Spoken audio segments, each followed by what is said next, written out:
Bismillahirrahmanirrahim. Assalamualaikum warahmatullahi wabarakatuh. Innal hamdalillah nahmaduhu wa nasta'inuhu wa nastaghfiruh wa na'udzu billahi min shururi anfusina wa min sayyiati a'malina. May yahdihillahu fala mudilla lahu wa yudlil fala hadiya lahu. Asyhadu an la ilaha illallah wa la syarika lahu wa asyhadu anna Muhammadan abduhu wa rasuluh sallallahu alaihi wa alihi washabihi wa man tabi'ahum bi ihsan ila yaumiddin, amma ba'd.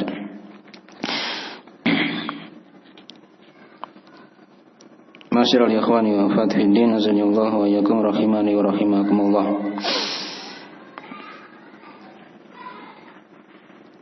Pada malam hari ini insyaallah kita akan lanjutkan di sesi yang kedua ini dari pembahasan buku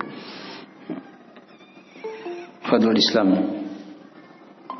tentang keutamaan Islam, yang dikarang oleh Syekh Muhammad bin Abdul Wahhab An-Najdi rahimahullah ta'ala. Tapi di pendahuluan sudah kita bahas kemarin di sesi yang pertama dari pembukaan buku ini. Sudah terangkan dari judul buku yang berisi tentang keutamaan Islam, ya. Dan juga sudah diterangkan dari biografi ringkas penulis buku ini, dan juga sudah diterangkan juga dari manfaat seorang mempelajari buku Fadlu al-Islam ini, keutamaan Islam. Baik. Ini mungkin sebagian belum hadir kemarin ya. Islam itu sama dengan pembahasan yang sudah kita kaji di Al-Ushul Tsalatsa ya. Secara global itu kan terbagi dua. Ada Islam yang bermakna kauniyah, ada yang syar'iyah. Kauniyah itu sudah kita terangkan di pembahasan sebelumnya. Itulah Islamnya seluruh alam semesta ini. Ya. Nah, adapun syar'iyah terbagi dua di bawahnya. Ada Islam yang umum dan ada Islam yang khusus. Ya. Islam yang umum itu Islam yang dibawa oleh para nabi dan rasul. Sudah diterangkan ya. Yang berisi tentang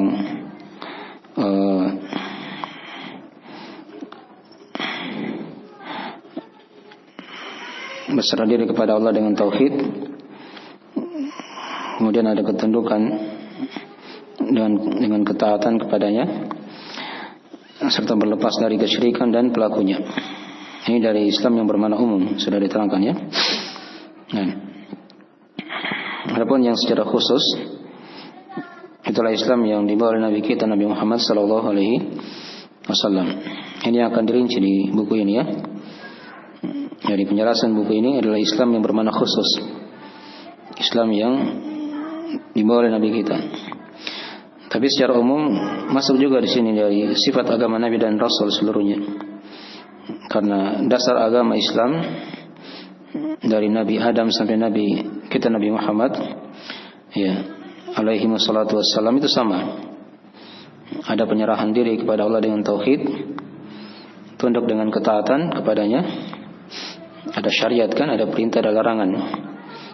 Dan yang ketiga sudah diterangkan, di situ ada berlepas dari kesyirikan dan pelakunya. Itu seluruh agama Nabi dan Rasul, termasuk agama Islam yang kita berada di dalamnya ini. Ya, terkandung juga 3 perkara tadi itu.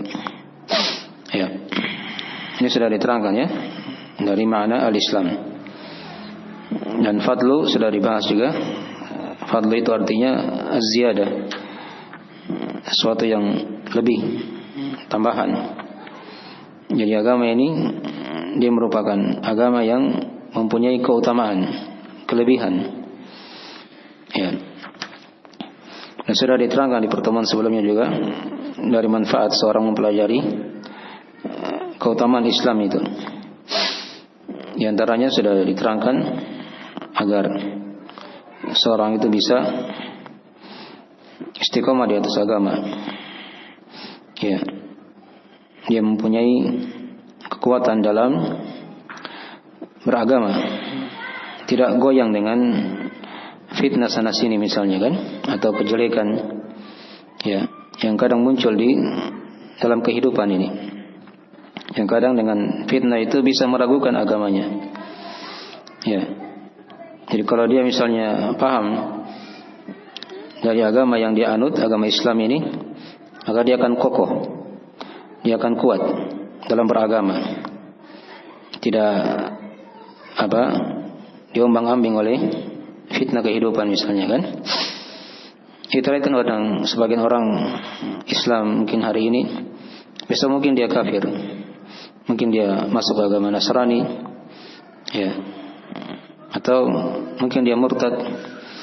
Itu karena dia tidak kenal agamanya, ya, dia tidak pelajari dari keutamaan agama yang dia anut dan hakikat agama yang dia peluk, sehingga gampang dipengaruhi oleh oleh pikiran-pikiran yang kadang mungkin tersebar banyak pada hari-hari ini ya, menyerang Islam itu kan.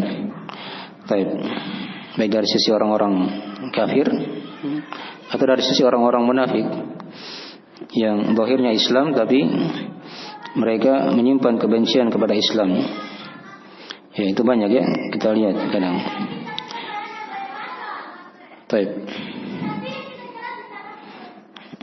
Itu dari manfaat ya yang pertama, agar seorang itu dia punya kekuatan dalam beragama. Ya. Kemudian yang kedua sudah diterangkan juga, agar dia punya keistiqomahan. Ya. Dia berislam itu sampai akhir hidupnya. Dan ketika dia mengetahui dari keutamaan agama yang dia peluk. Ya. Itu kan sudah kita sering dengar ayatnya ya. Ayat dalam Al-Quran Al-Karim, ya ayyuhalladzina amanu taqullaha haqqa tuqatih wa la tamutunna illa wa antum muslimun. Wahai orang-orang yang beriman, bertakwalah kepada Allah dengan sebenar-benarnya takwa, dan jangan sekali-kali engkau mati atau kalian meninggal dalam keadaan muslim. Kecuali dalam keadaan apa? Muslim. Nah, sekarang bagaimana caranya bisa kita tetap terjaga ya sampai di akhir hayat kita memeluk Islam? Itu kan ada prosesnya nanti. Dia harus belajar agama, terutama dia belajar dari sifat dan ciri agama yang dia anut sekarang, itu agama Islam, agar dia bisa istiqomah di atas agama ini. Baik. Itu yang kedua ya, dari keutamaan mempelajari buku Fadlu Al-Islam. Kemudian yang ketiga di antara keutamaan juga, dari keutamaan mempelajari buku ini Fadlul Islam, agar seorang itu bisa mudah meninggalkan dari perkara baru dalam agama. Ya, perkara-perkara bid'ah yang kadang merusak dari Islam itu banyak. Dan memang buku ini arahnya ke situ. Ya, ingin menjelaskan dari hakikat Islam dan sekaligus lawan dari Islam itu. Yaitu perkara baru yang diadakan oleh sebagian manusia. Nanti kita akan baca sebentar ya dari gambaran global buku ini, supaya kita ketahui dari isi buku secara ringkas. Ya, jadi akan memudahkan dia untuk menjauhi bid'ah. Karena memang buku ini arahnya di metode dalam beragama, manhaj dalam beragama. Ya, jadi ini buku beda dengan buku-buku yang lain ya, yang sudah kita bahas seperti Al-Salat Thalatha atau Mana La Ilaha Illallah. Ya, itu kan arahnya ke tauhid. Ya, dan sekaligus menjelaskan kesyirikan. Gitu kan? Jadi kalau buku ini dia arahnya menjelaskan sunnah Rasulullah dan lawannya yaitu apa? Perkara bid'ah. Ya, perkara bid'ah. Baik. Coba tutup pintunya di belakang, kayaknya tutup pintu. Mungkin pintunya terbuka itu. Baik.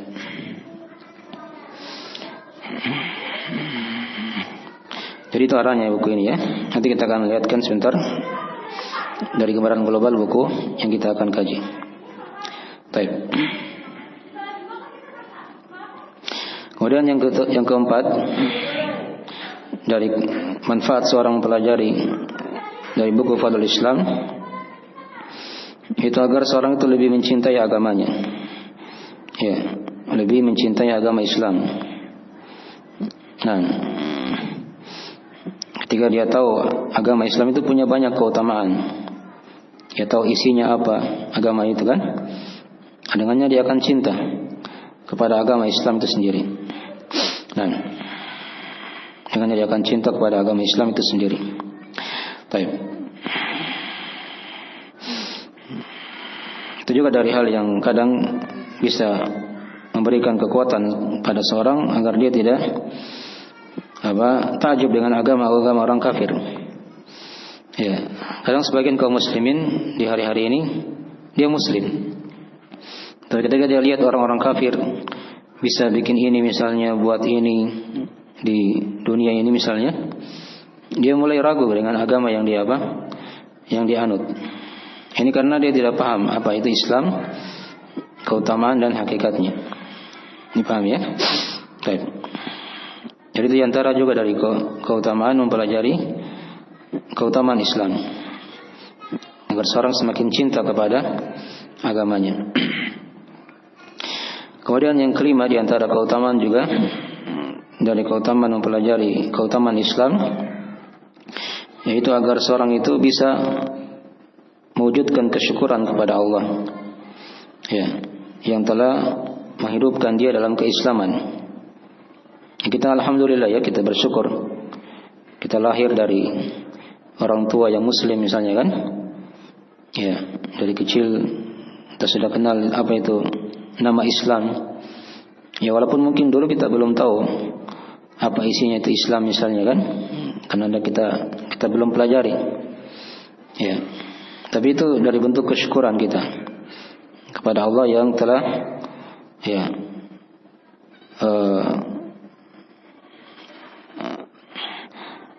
mengadakan agama Islam ini dan memudahkan kita untuk memeluk agama Islam. Ya, semenjak kecil sampai dewasa. Baik.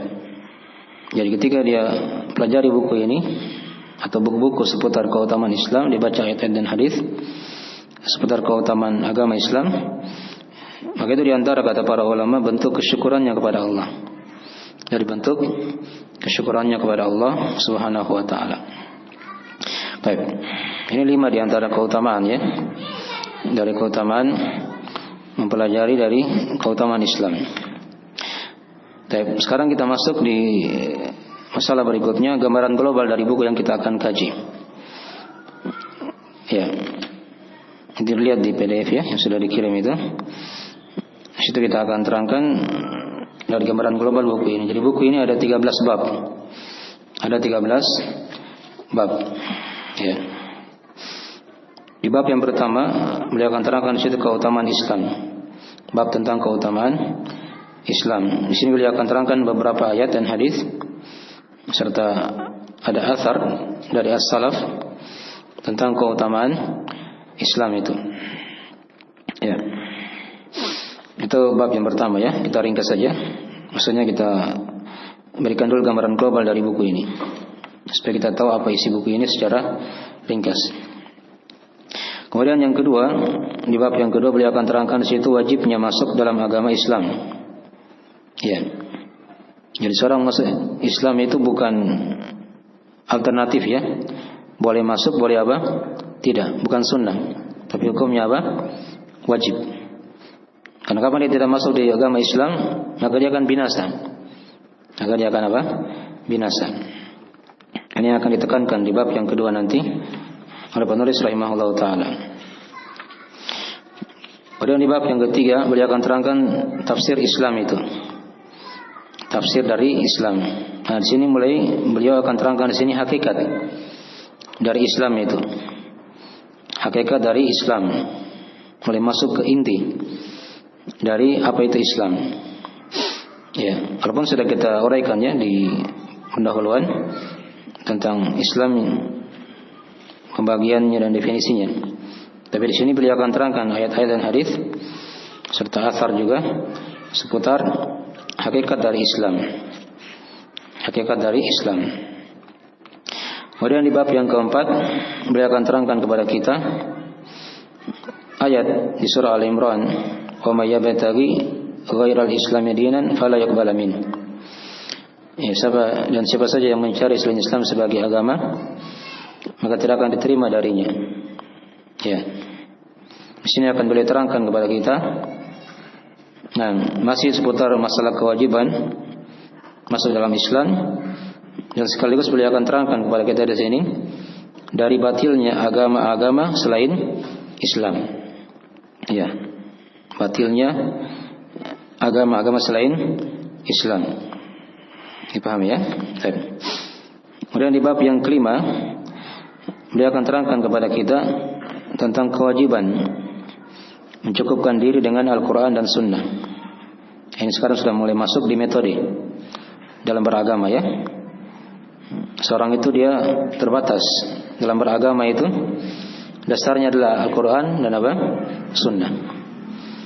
Ya, kalau mau ditambah lagi lebih rinci sesuai dengan yang dipahami oleh para sahabat as-salaf, begitu kan?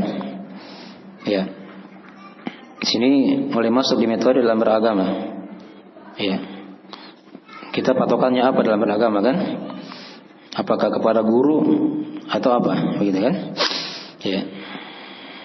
Jadi kalau misalnya gurunya menyelisih Al-Quran dan Sunnah, dia tetap berpegang dengan Al-Quran dan Sunnah, bukan ditaklid kepada gurunya misalnya kan? Baik. Ya, guru itu kita ikuti karena mereka berpegang dengan Al-Quran dan Sunnah yang dipahami oleh para salaf. Itu ringkasnya di bab yang kelima ya. Dan di bab yang keenam beliau akan terangkan tentang apa yang datang dari seorang keluar dari agama Islam, dari penamaan Islam. Ya, jadi di sini akan beliau terangkan kepada kita tentang wajibnya seorang itu berpegang teguh dengan Islam. Ya, jangan dia keluar dari agama ini. Ya, apakah bentuknya dia buat kelompok misalnya kan? Nah, dia memecah agama. Itu akan diterangkan nanti oleh beliau rahimahullah taala. Ya. Tentang wajibnya seorang dia berpegang teguh dengan agama, jangan dia memecah belah agama Islam.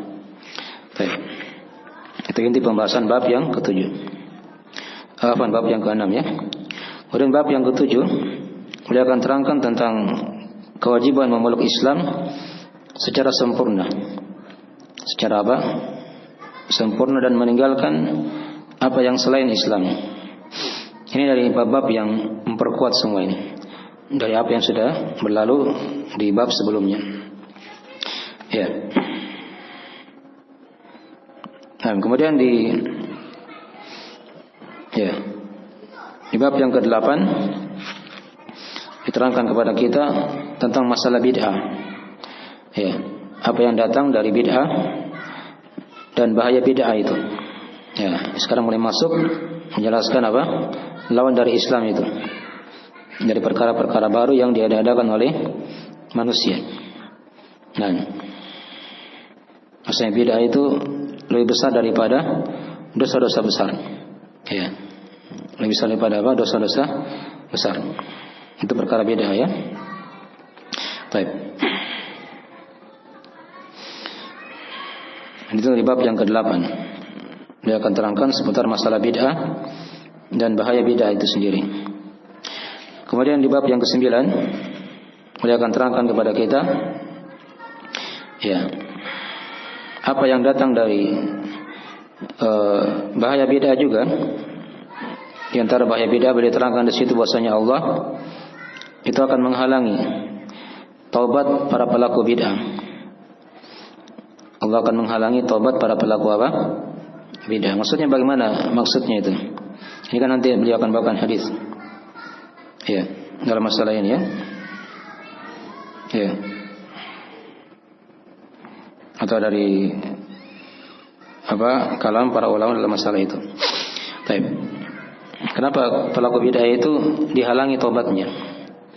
Itu ada sebabnya nanti ya, akan diterangkan nanti oleh beliau rahimahullah taala. Itu dari antara dari bahaya bid'ah. Kemudian di bab yang ke-10, ya, beliau akan terangkan di sini ayat bab tentang ayat dalam Al-Qur'an di surah Al-Imran ayat 65 sampai 67. Ini tentang masalah agama Nabi Ibrahim alaihissalam yang merupakan pangkal dari agama Islam ini, yang diselisih oleh orang-orang Yahudi dan Nasrani. Ya, itu inti pembahasannya ya di bab yang ke-10. Dan di bab yang ke-11 dia akan terangkan juga masih dari ayat Al-Qur'anul Karim, ada di surah Ar-Rum ayat ke-30. Nah,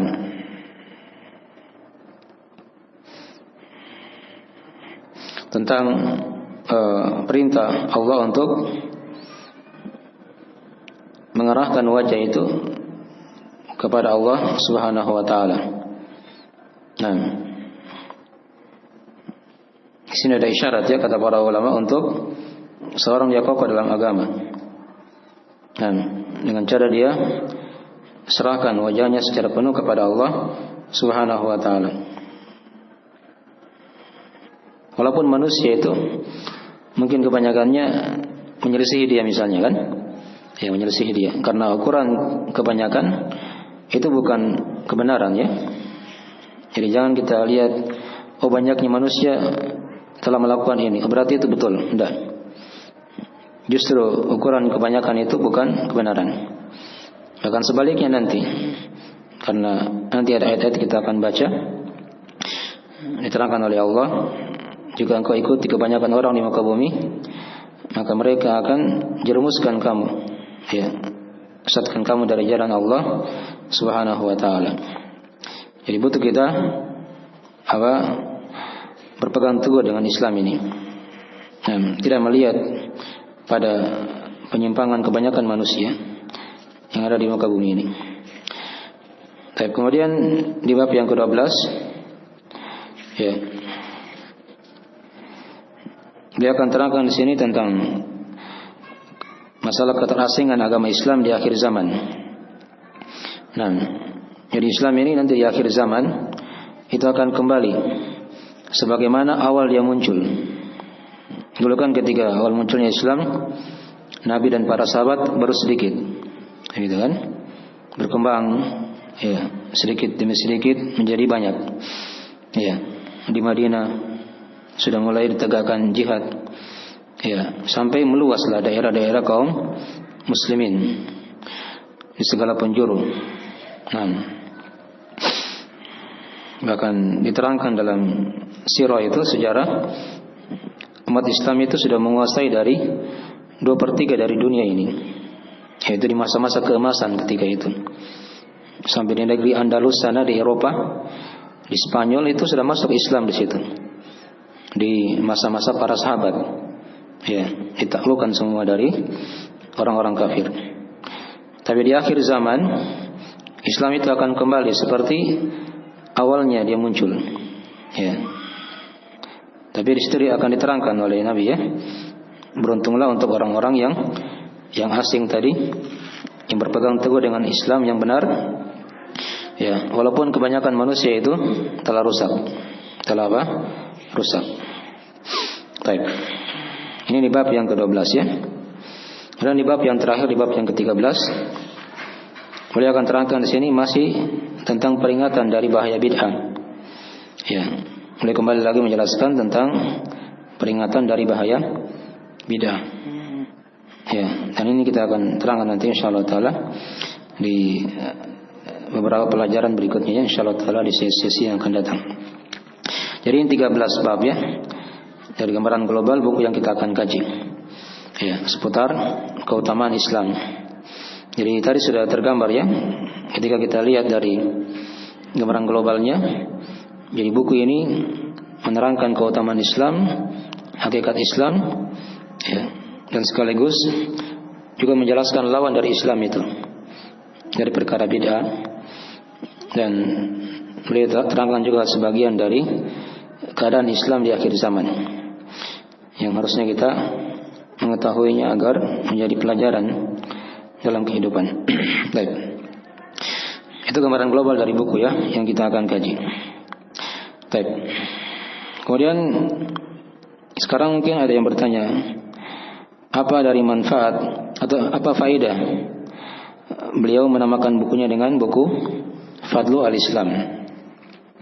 Ya. Apa sebabnya beliau menamakan buku ini dengan buku Fadlu al-Islam, keutamaan Islam? Ya, itu dijawab oleh para ulama dengan dua sebab. Ya, sebab yang pertama, mungkin judul buku ini diambil dari awal bab yang pertama. Ya, coba kita lihat bab yang pertama nanti ya. Lihat di PDF-nya yang sudah dikirim. Itu kan bab pertama judulnya apa? Bab Fadlu al-Islam, gitu kan? Bab tentang keutamaan Islam. Nah, itu kenapa beliau beri judul bukunya dengan Fadlu Islam juga. Fadlu al-Islam karena beliau ambil dari bab yang pertama. Dari bab yang pertama. Paham ya? Itu satu jawaban. Ya, atau jawaban yang kedua juga kata para ulama, di tiap-tiap bab yang sudah diterangkan tadi itu secara global, itu ada keutamaan Islam di situ. Ya. Dari sisi-sisi yang sangat banyak. Di bab yang pertama kan jelas di situ ya. Itu berisi keutamaan Islam. Di bab yang kedua juga ada sisi keutamaan Islam di situ. Di bab yang ketiga juga seperti itu. Jadi setiap bab yang kita akan lewati nanti, nah itu terdapat keutamaan apa? Islam. Nah dari situlah sebabnya nanti kenapa beliau namakan bukunya dengan apa? Fadlu Islam. Ya, karena di tiap-tiap bab yang sudah kita gambarkan tadi itu secara global, itu ada keutamaan Islam di situ yang dipetik oleh penulis rahimahullah taala. Jelas ya? Jadi dari alasan kenapa beliau menamakan bukunya dengan apa? Fadlu al-Islam. Yang tadi yang pertama, karena beliau ambil dari bab yang pertama. Kemungkinan kan? Langsung bab Fadlu al-Islam. Atau yang kedua tadi apa? Di tiap-tiap bab yang beliau akan terangkan itu, di situ ada keutamaan Islam yang berbeda-beda nanti ya. Yang kita akan baca nanti insyaallah taala. Baik. Itu dari sisi-sisi ya. Nah. Kemudian dari apa pendahuluan juga yang perlu kita ketahui di sini. Kalau dikatakan keutamaan Islam, itu arahnya kepada apa? Arahnya kepada apa? Ada diterangkan oleh para ulama, arah keutamaan Islam yang akan diterangkan di buku ini itu mengarah kepada satu dari tiga perkara. Ya, satu di antara tiga perkara. Mungkin dia kembali kepada agama itu sendiri, agama Islam ini ya. Ini kan punya keutamaan. Ya. Itu satu sisi nanti akan diarahkan. Nanti kita kalau kita baca ayat dan hadis, ya, itu kan nanti kita akan tahu di situ. Oh, ayat ini menjelaskan keutamaan Islam dari sisi agama itu sendiri. Dia punya keutamaan.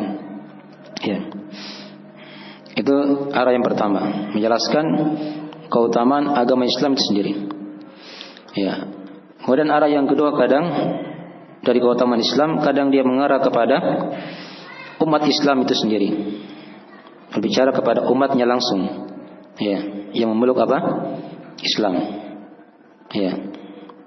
Dipahami ya? Jadi umat Islam itu secara umum punya keutamaan dibandingkan dengan umat selain apa? Islam. Kalau tadi kan agama, Islam ini punya keutamaan dibandingkan dengan agama-agama yang lain, kan begitu.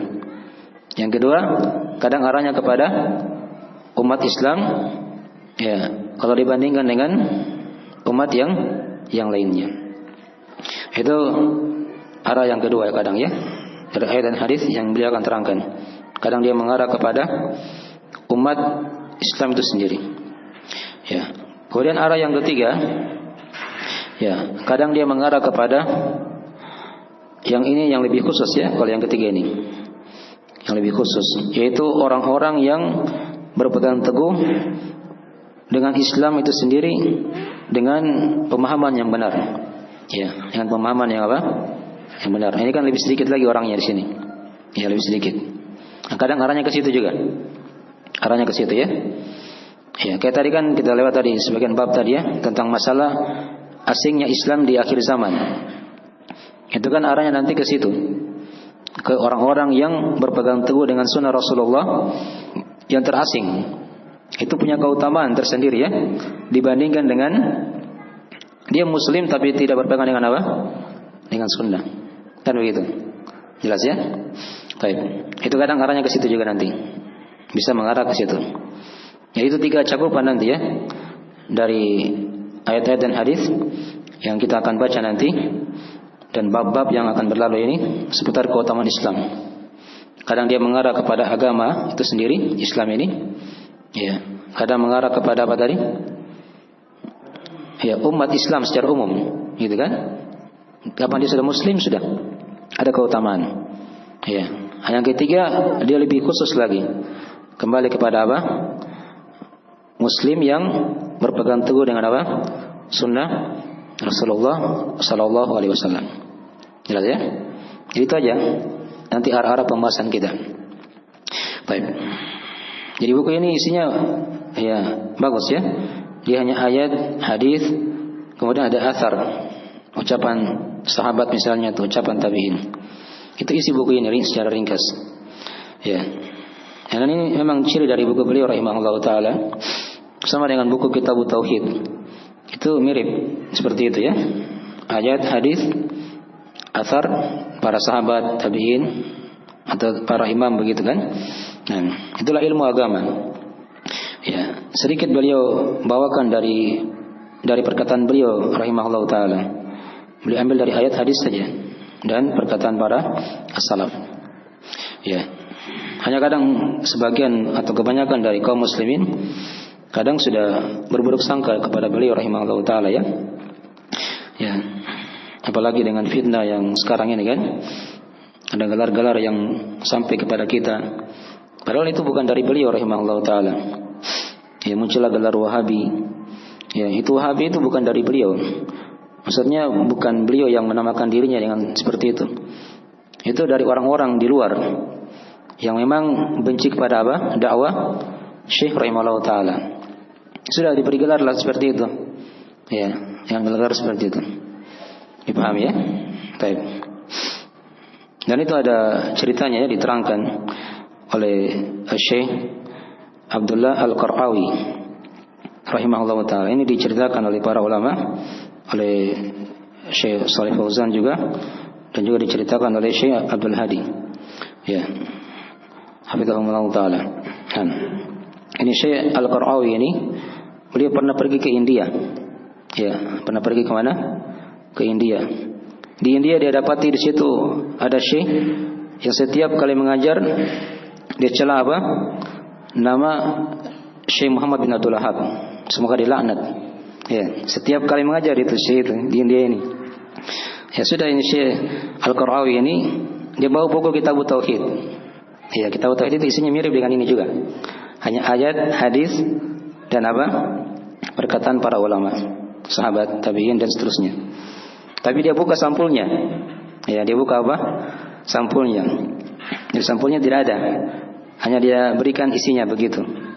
Ya, diberikan isinya kepada syekh yang setiap kali dia buka pelajaran dia laknat Syekh Muhammad bin Abdul Wahab. Ya, dengan laknat tiap hari begitu. Ya. Dia bilang ini Syekh Al-Qar'awi, coba dibuka ini buku, dibaca dulu. Bagaimana tanggapan Anda begitu kan isi buku ini? Ya sudah, Syekh ini dia pulang di rumah dia baca itu buku. Dia bilang buku ini sangat bagus sekali. Ya, sangat bagus. Ya, dia mirip dengan Sahih Al-Bukhari kata dia. Begitu kan Sahih Al-Bukhari kan?